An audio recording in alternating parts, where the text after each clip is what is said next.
Yes. So, Foreign Minister Kuleba, dear Dmytro, welcome to NATO. It's always a great pleasure to have you here.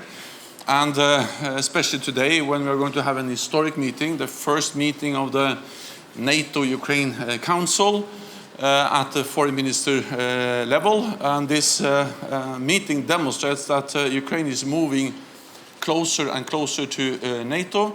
And at the meeting, we will discuss how we can support your path towards NATO membership.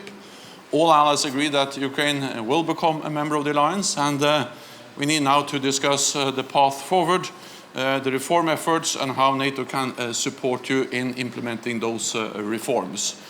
Then we will also address the urgent needs, the situation on the battlefield, and let me reiterate my strong admiration for the Ukrainian armed forces, for the political leadership, for the people of Ukraine, the courage you have demonstrated since the full-scale invasion, and the fact that you have been able to push back the Russian forces from the north, in the east and in the south, and also inflicted heavy losses on the Russian invaders. These are big wins for Ukraine, and it's a result of your strong determination to defend your country and your territorial integrity. We should not underestimate Russia.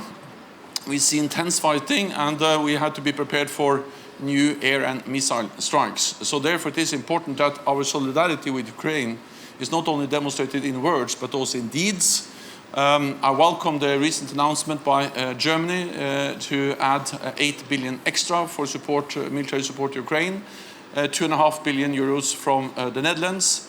20 allies have established a coalition for air defense, and in Romania, allies have established a training center for F-16 pilots. These are concrete actions. We need more of them, and we need sustained and stepped-up support for Ukraine.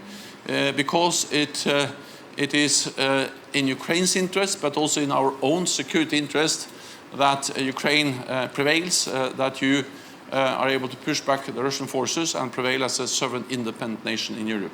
So once again, Dmytro, it's a pleasure to meet with you, to have you here, and to be able to sit down and discuss how we can stand together in the fight against Russia's aggression against Ukraine. So welcome.